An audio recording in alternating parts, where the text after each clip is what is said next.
A deception is a span destroyed before any weight ever tests it. A vase shattered in the quiet gaps separating tongues.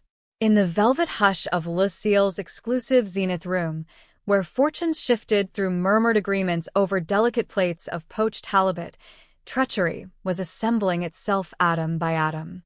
Elena sensed the change in the atmosphere, a faint discord beneath the room's meticulously arranged luxury. She glided among the tables with deliberate obscurity, a shadow clad in starched white blouse and obsidian waistcoat, her role crafted to register only as flawless attendance.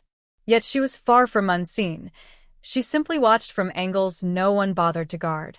Her fingers, calm as they topped off lead crystal tumblers, concealed the quiver deep within. For 2 years she had existed as a specter, ever since the blaze of her previous existence had been snuffed out, reducing her to monochrome survival. Tonight, however, vivid hues were seeping back, vivid and perilous. At the far end of the extended rosewood table presided Mr. Kong, a figure whose immobility radiated authority.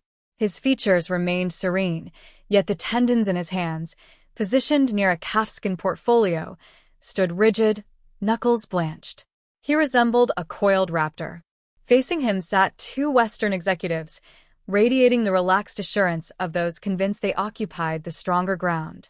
Bridging their worlds was Victor, elegant and charismatic, his timbre as refined as the single malt resting in their tumblers. Victor served as the conduit linking disparate realms.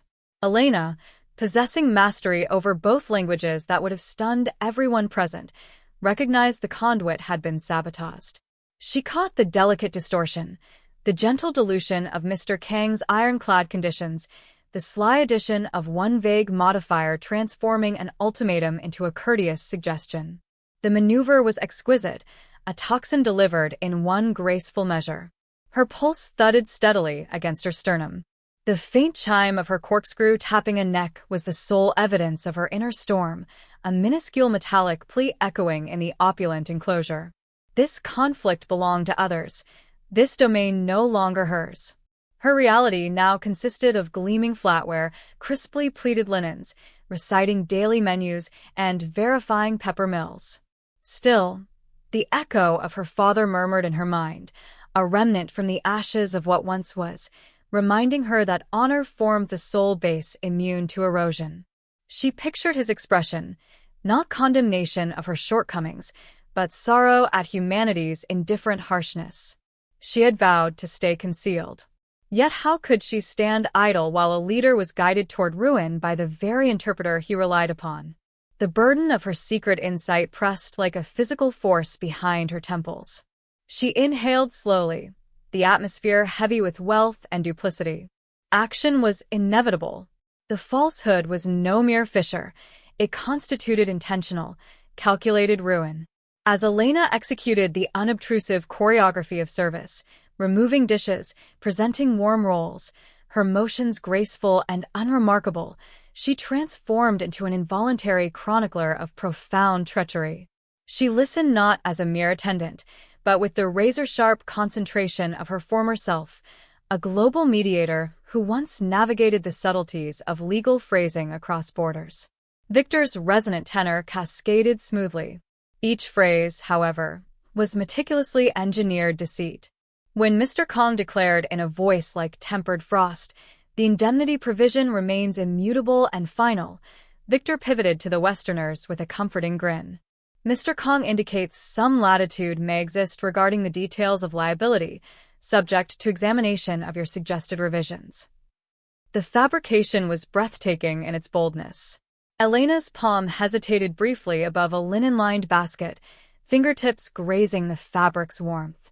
She studied Victor's gaze, unflinching, masterful. He did not merely mistranslate. He reconstructed the negotiation's essence, guiding it toward an outcome of his own crafting, reshaping the framework piece by insidious piece.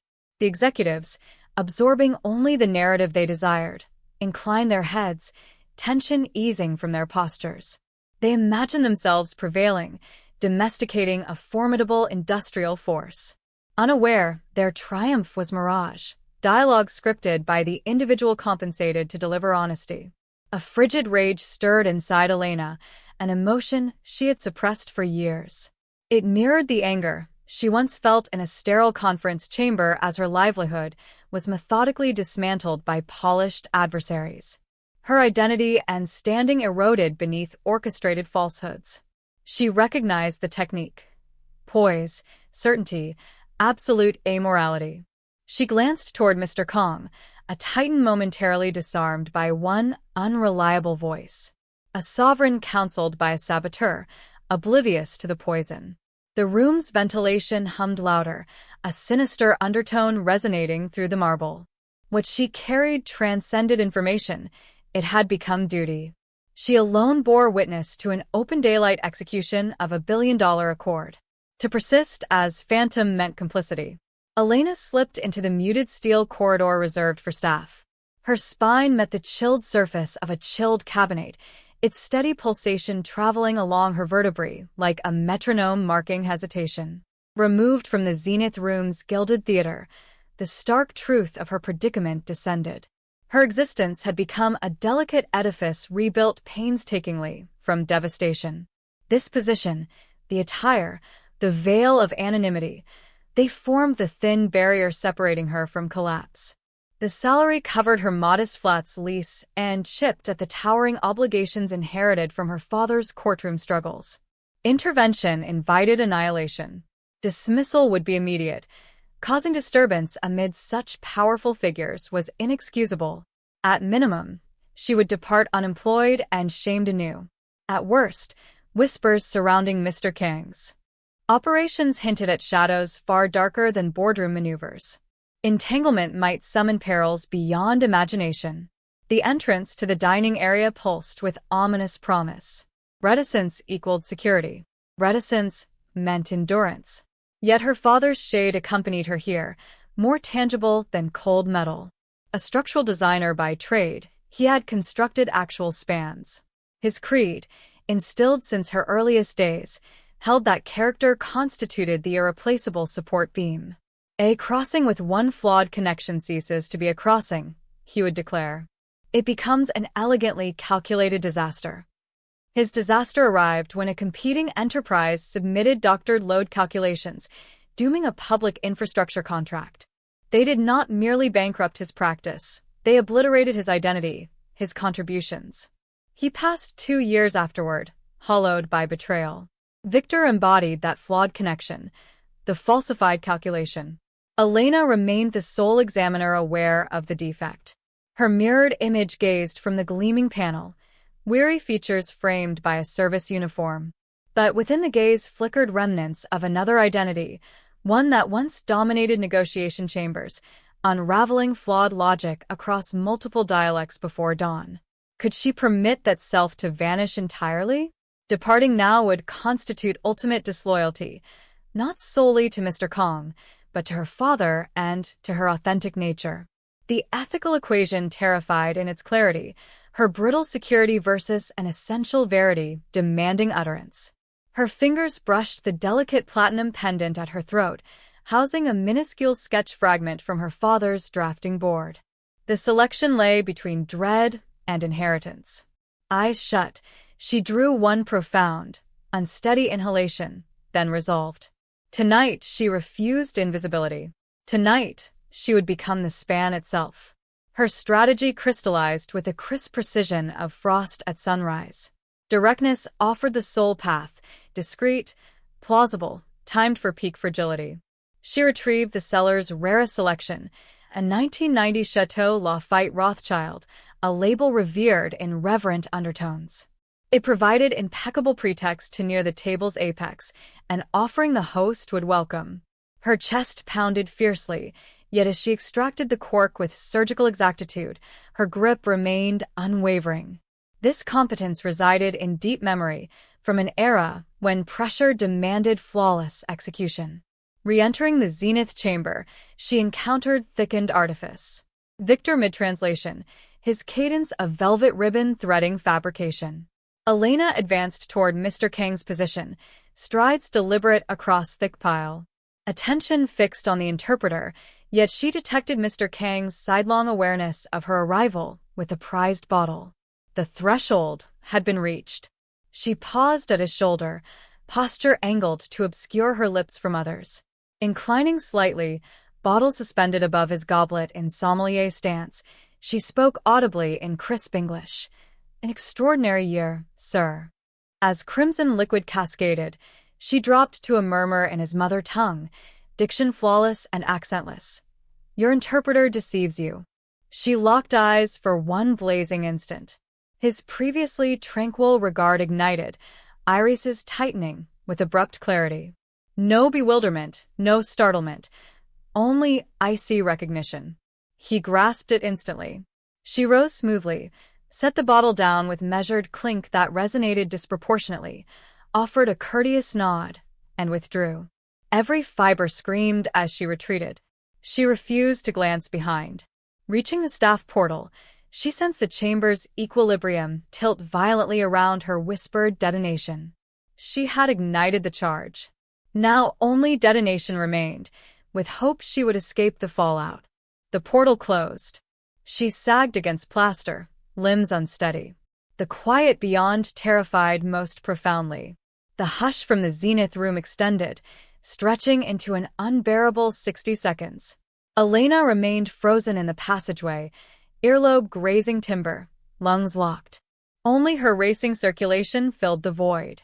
Conversation trickled back, subdued. For a sickening heartbeat, she feared dismissal. Perhaps he viewed her as unhinged staff, easily ignored. Nausea surged at the possibility she had misjudged him completely. Then acoustics altered. When Mr. Kong spoke again, velvet moderation had vanished, supplanted by glacial flatness. A curt directive sliced through. Elena required no translation to sense purpose. Snare being baited. He permitted Victor one additional exchange, scrutiny never wavering from the interpreter's features, cataloging deceit now that artifice stood exposed. Collecting evidence firsthand. Abruptly, he lifted a palm. The room froze instantaneously. Tension saturated the stillness.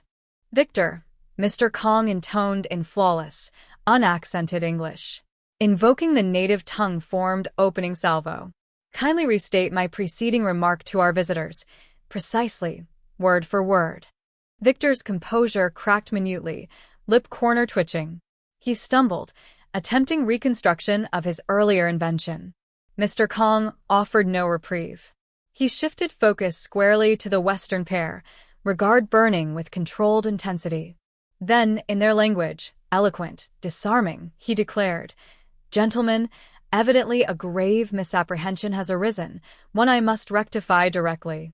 Blood receded from Victor's complexion. The executives gaped, intellects scrambling amid unforeseen reversal. The imposing figure presumed reliant upon interpretation had resided fully competent on their shore, absorbing every syllable throughout. Mr. Kong proceeded methodically, dismantling each distortion Victor had uttered across the preceding hour, exposing reality upon gleaming wood. With every clause Victor diminished, tailored attire hanging loosely. No shouting, no theatrics, merely precise, devastating excision. The space transformed into tribunal. Mr. Kong served as arbiter, panel, and enforcer. Two security personnel previously stationed discreetly advanced, positioning beside Victor's seat. Their mute attendants delivered judgment. The transaction perished. Treachery lay unveiled. From beyond the barrier, Elena exhaled at last, frame collapsing in exhausted reprieve. Consequences unfolded rapidly, wordlessly. The Western visitors departed via secondary passage, expressions blending bewilderment and mortification. Victor vanished through alternate exit, visage blank with disbelief. The zenith chamber reverted to stillness. Elena prepared to end her shift, intent on dissolving into darkness, when the establishment's supervisor approached, features ashen. "Mr. Kong requests your presence," he uttered, tone quivering. Flight instincts flared, yet she had advanced too far. Adjusting collar, straightening hem, she re-entered. Mr. Kong sat solitary at table's helm, solitary tumbler before him. Portfolio sealed. He indicated the seat Victor once claimed. Elena lowered herself. Palms knotted. Silence lingered as he appraised her, piercing, calculating, as though resolving intricate variable. "You command my dialect with native ease," he observed. Statement, not inquiry. "Yes, sir." Voice level. "And you grasp contractual subtleties intimately." "Once, yes." He inclined forward fractionally. "Service personnel rarely combine such proficiencies. Thus I inquire plainly, who are you truly?" The query demanded autobiography. Barriers erected around memory fractured. Words emerged measured yet laden with 24 months pent sorrow and indignation. "I am Elena Moreau," she commenced. 2 years prior I held senior counsel position at Harlan and Crow International, focused upon cross-border dispute resolution. Partnership appeared imminent. She recounted her father, the visionary designer, his downfall at hands of rival conglomerate Apex Dynamics, their unscrupulous methods. She detailed framing during pivotal mediation where she defended interests Apex sought to absorb. Fabricated electronic evidence, coerced testimony from junior systems administrator, reputation annihilated. Barred from practice, banished professionally, saddled with ruinous expenses. Her father, previously victimized by identical entity, battled relentlessly until vitality failed.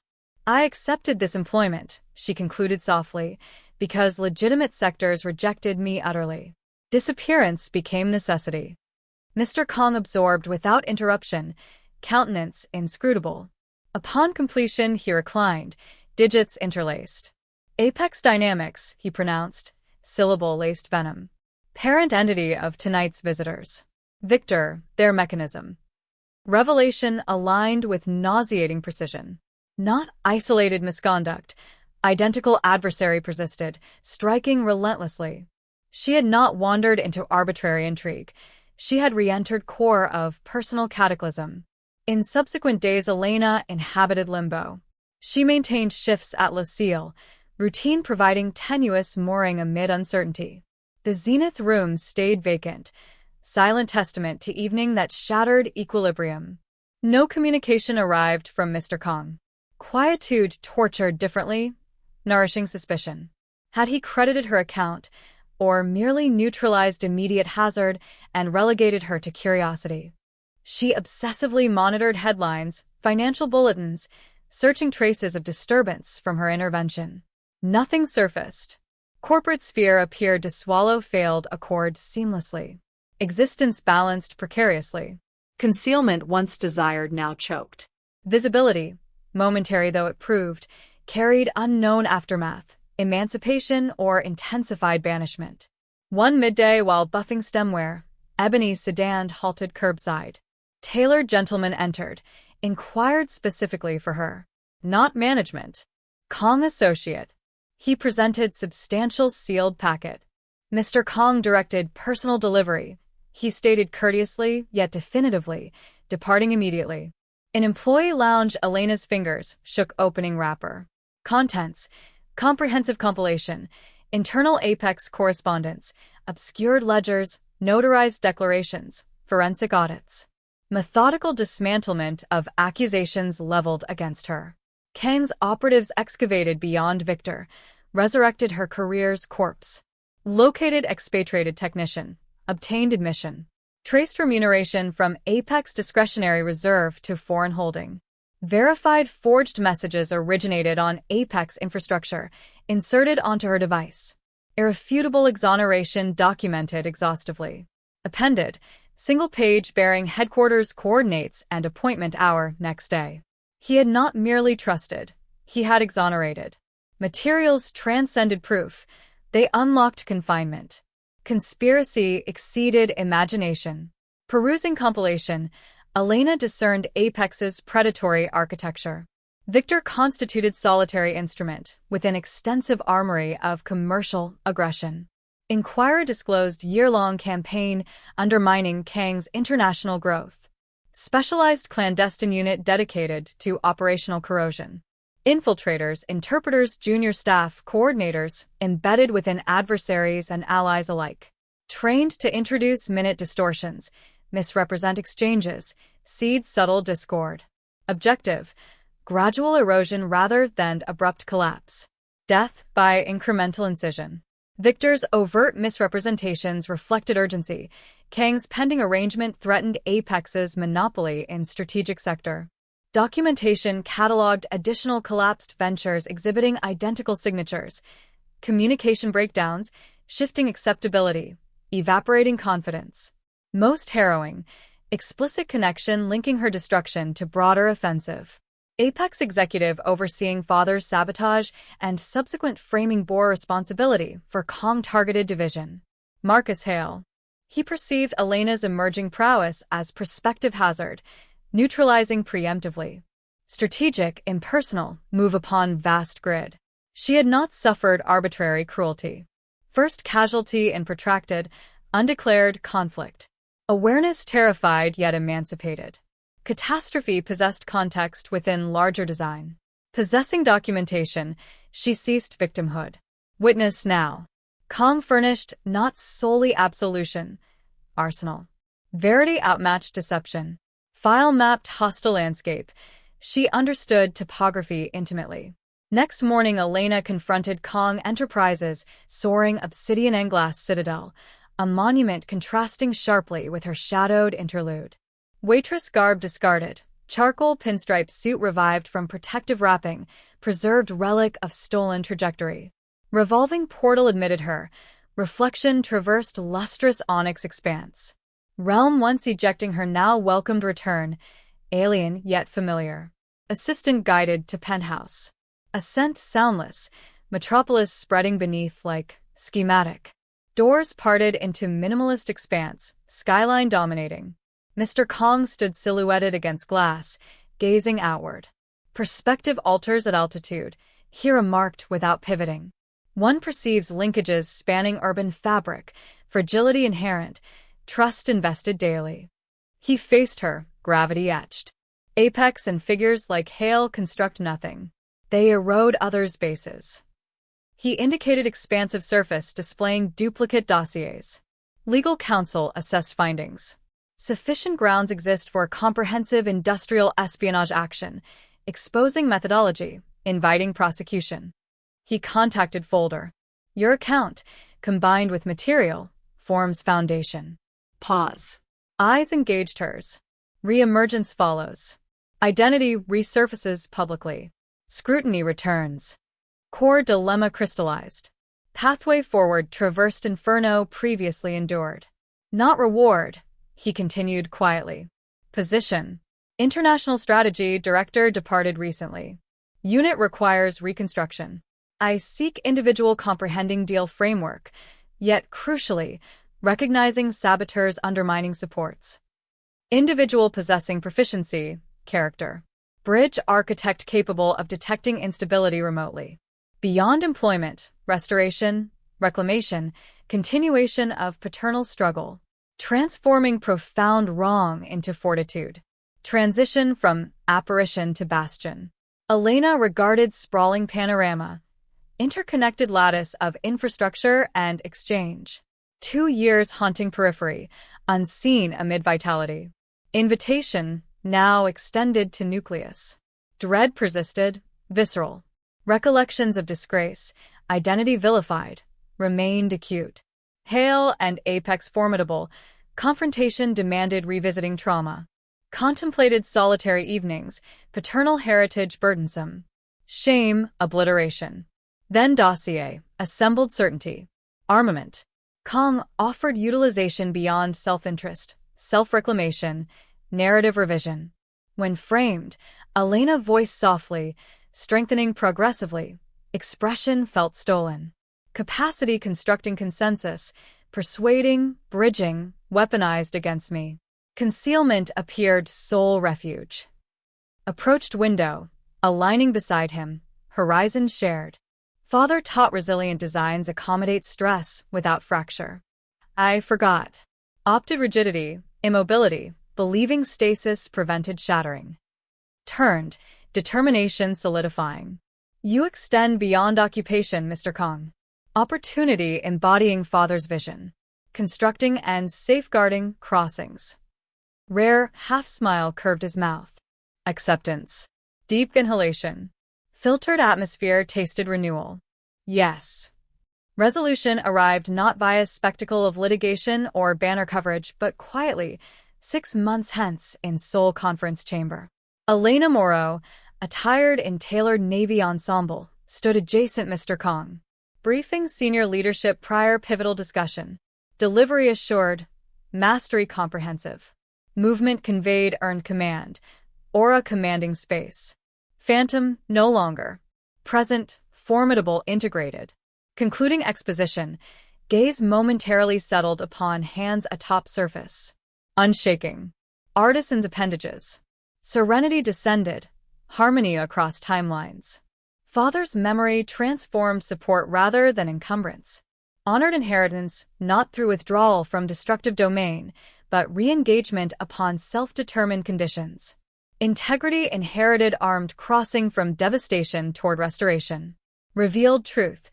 Supreme frameworks derive not from alloy or aggregate, but resolve.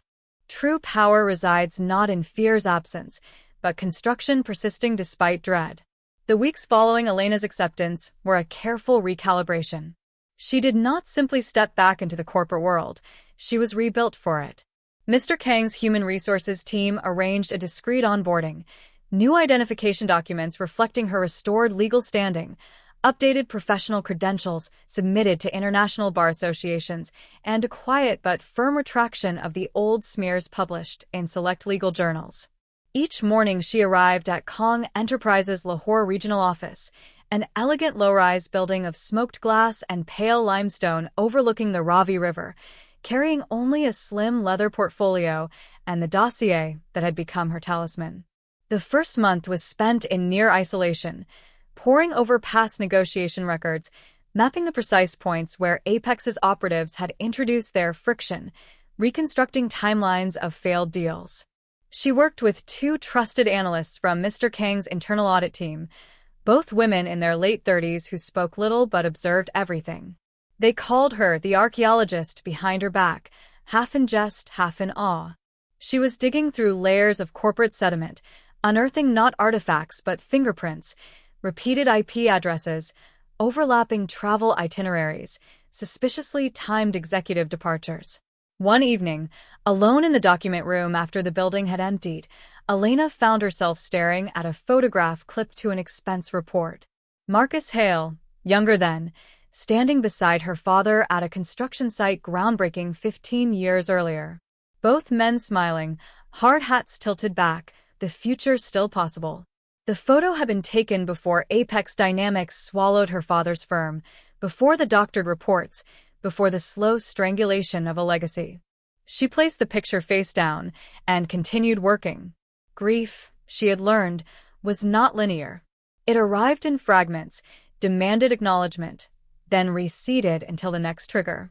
By the end of the second month, she had compiled a confidential 142-page internal brief titled Pattern Recognition, Systemic Interference in Kong-Affiliated Transactions, 2021 to 2025. It was clinical, precise, devastating. When she presented it to Mr. Kong in his private office, he read in silence for 43 minutes. When he finished, he did not congratulate her. He simply said, "We begin the counteroffensive next quarter. You will lead the defense of the Jakarta Infrastructure Joint Venture. Apex will try again. This time we will be waiting." Elena nodded once. The bridge she was being asked to defend was already under construction, and she knew exactly where the weak joints had been planned. Preparation for the Jakarta venture consumed the next 10 weeks. Elena requested, and received, a small war room on the building's sublevel, soundproofed, windowless, equipped with encrypted terminals and a wall of white bards. She nicknamed it the Vault.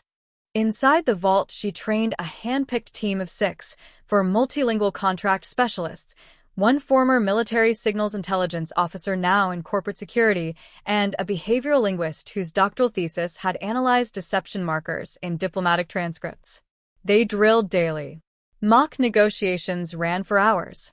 Elena played every role: adversary plant, nervous junior associate, overconfident CEO, while the team practiced spotting microtells, the slight hesitation before a key adjective, the unnatural smoothness of a rephrased clause, the too-perfect symmetry of counterproposals.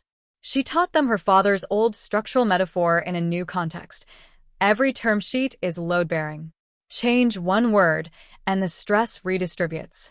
Change it deliberately, and the entire span is compromised. Our job is to feel the vibration before the crack appears. One night, after a 16-hour session, the signals intelligence officer, Captain Rahim, retired, stayed behind to help Elena organize the evidence binders. As they worked, he asked quietly, "Why risk this again? You were safe. Invisible." Elena aligned a stack of documents with unnecessary care. "Because invisibility is just another form of burial," she said. "And I'm finished being buried." Rahim nodded once and returned to sorting affidavits. They never spoke of it again. 3 weeks before the Jakarta summit, Apex made their first detectable move. An encrypted email landed in the vault's secure Dropbox, spoofed to appear internal. It contained a draft side letter proposing last-minute changes to the Environmental Indemnity Clause. The language was subtle, almost collegial. Only someone who had spent years dissecting Apex's playbook would recognize the trap. Acceptance would shift catastrophic cleanup liability onto Kong Enterprises in the event of future regulatory reclassification. Elena called the team together at 2:17 a.m. They dissected the insertion in real time. The linguist flagged 3 politeness markers characteristic of Apex drafters under time pressure. The signals officer traced the originating IP to a VPN exit node in Singapore, same node used in 2 previous sabotage deals. By dawn, they had prepared 3 counter-scenarios. Elena chose the most elegant, polite acceptance of the side letter with one surgically inserted amendment that flipped the liability back while appearing to be a minor clarification. She sent the response herself, signing it with her new title, Director, International Strategic Negotiations. 2 hours later, a reply arrived. "We appreciate the cooperative spirit." The team allowed themselves one quiet fist bump. Jakarta arrived like a storm front. The negotiating venue was the 62nd floor Sky Pavilion of the Grand Nusantara Hotel, glass walls on 3 sides, panoramic view of the Java Sea, air thick with the scent of frangipani and ambition. Elena entered wearing charcoal silk, hair pinned severely, carrying only a single slim tablet. Mr. Kong walked beside her, calm as ever. Behind them, Captain Rahim and 1 junior associate. Apex's delegation was led by Marcus Hale himself. He had aged into a silver-haired patrician, but the eyes were the same, calculating, certain of superiority. When he saw Elena, his composure flickered for less than a second. Recognition. Then composure returned.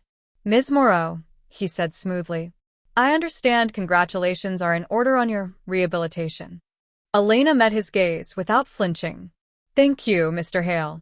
I understand congratulations are also due on your continued interest in infrastructure projects."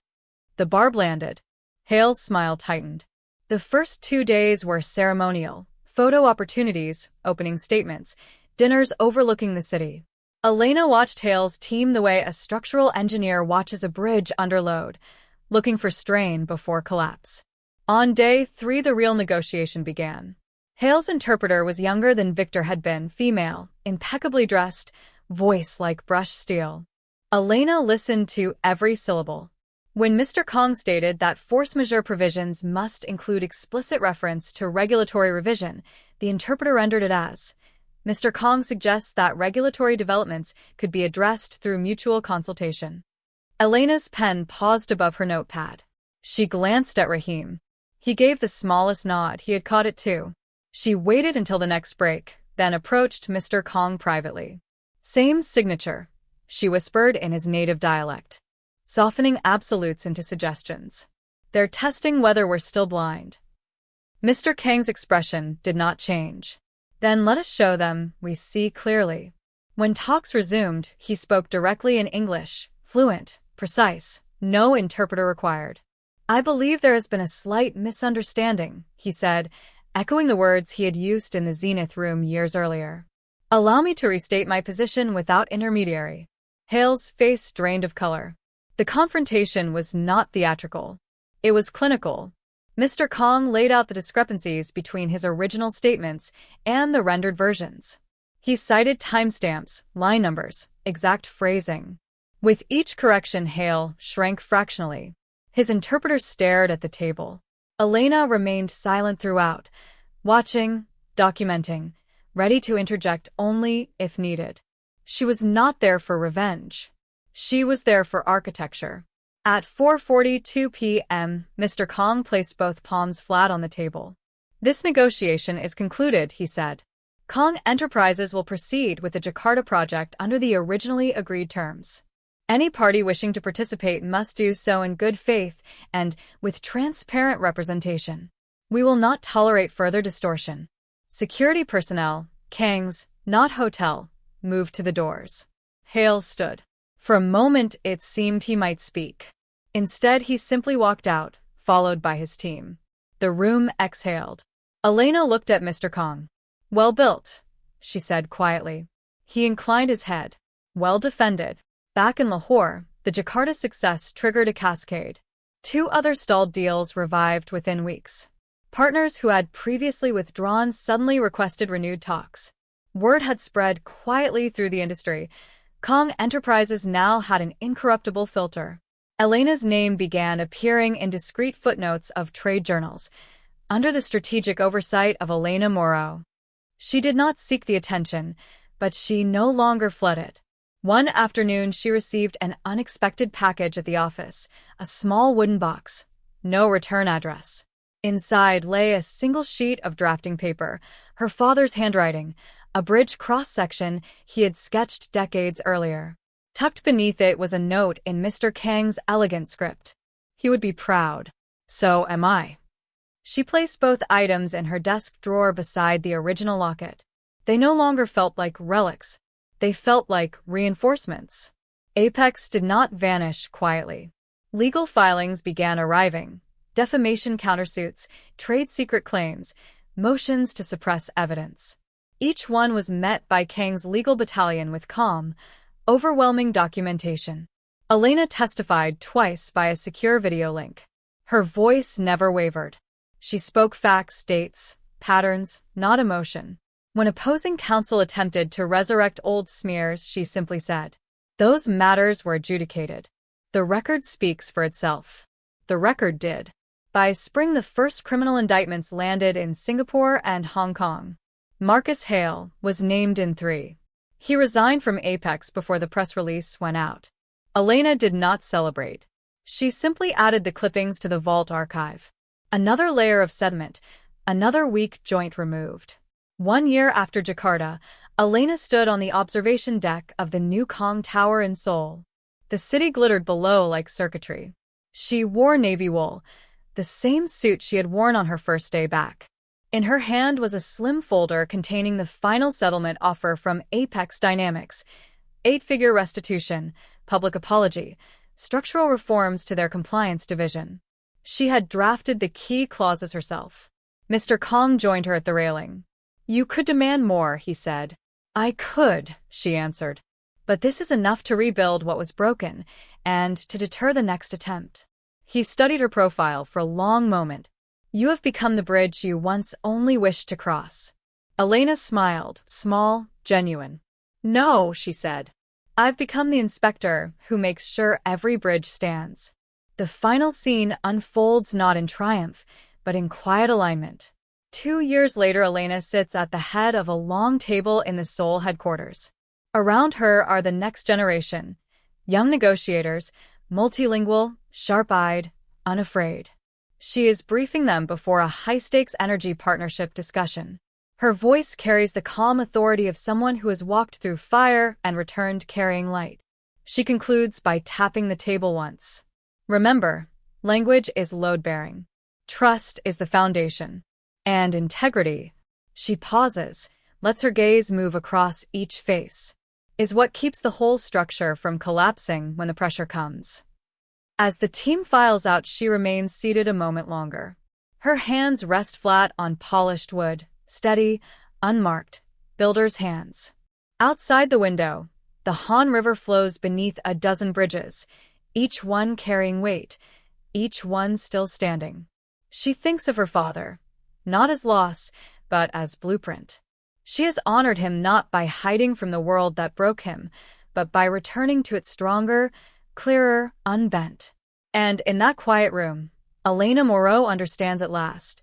The strongest spans are not forged from steel or stone. They are forged from the decision to keep building, even when the first one falls. Word count, 644. That completes the full 16-part rewrite.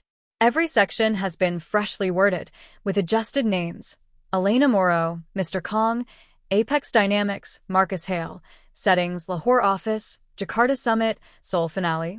Minor plot beats and phrasing to ensure originality, while preserving the emotional core, bridge metaphor, themes of integrity/redemption, and narrative arc you loved in the original. Let me know if you'd like any part expanded, tightened, or adjusted further.